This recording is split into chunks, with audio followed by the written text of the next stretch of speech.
بسم اللہ الرحمن الرحیم۔ عالم اسلام کو ربیع الاول شریف 1442 ہجری مبارک ہو۔ الحمدللہ ایک بار پھر ہمیں مسلمانوں کو یہ ماہ مقدس اور بالخصوص جشن عید میلاد النبی منانے کے لیے اللہ تعالیٰ نے ہمیں ایک بار پھر موقع دیا ہے۔ ہماری دعا ہے کہ اللہ تعالیٰ اس ماہ مقدس کے صدقے اس وقت عالم دنیا میں جو ایک وبا کی شکل میں بیماری پھیلی ہوئی ہے، حضور علیہ الصلاۃ والسلام کی جب آمد ہوئی تمام اندھیرے غائب ہوئے، تمام مصیبتیں بلائیں ختم ہوئیں۔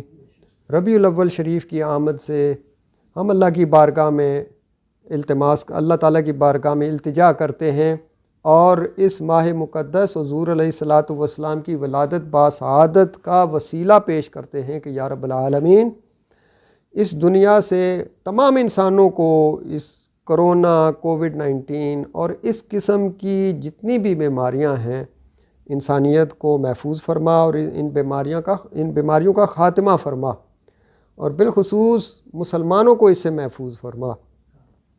اور یقیناً اس وبا اور بیماری کے سبب بہت سے لوگ اپنی جان کھو بیٹھے ہیں، دنیا سے چلے گئے ہیں۔ تمام مسلمان جو اس بیماری کے سبب فوت ہو گئے ہیں، اللہ تعالیٰ مسلمانوں کو اس ماہ مقدس کے صدقے مقام شہادت عطا فرمائے۔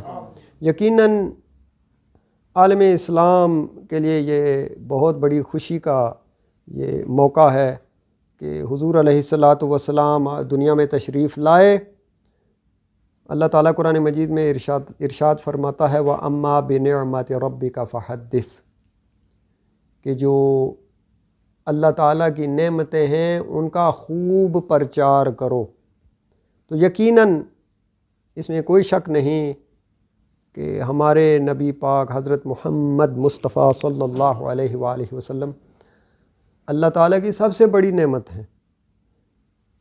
اگر آپ تشریف نہ لاتے تو جہالت نہ ختم ہوتی، نہ شرک ختم ہوتا، نہ جانے اس دنیا میں یہ کون سا اس وقت مذہب ہوتا، نہ جانے ہم نعوذ باللہ من ذالک کس کے گائے یا بت کے آگے ہاتھ جوڑے ہوتے۔ یہ یقیناً اگر ہم مومن ہیں، ہمارے اندر ایمان ہے، ہم مسلمان ہیں، تو یہ بوسیلہ حضور علیہ الصلاۃ والسلام ہے۔ تو آپ کی آمد سے عالم اسلام اس کا جو کفر کا زور تھا وہ بھی ٹوٹا، اور جو یہ شرکیہ قسم کے مذاہب تھے ان کا بھی خاتمہ ہوا۔ تو ہم اللہ کی بارگاہ میں اس کا شکر ادا کرتے ہیں کہ حضور علیہ الصلاۃ والسلام کی ولادت سے پوری دنیا کو مستفیض فرمایا، اور انشاءاللہ حشر تک ڈالیں گے ہم پیدائش مولا کی دھوم، مثل فارس نجد کے قلعے گراتے جائیں گے۔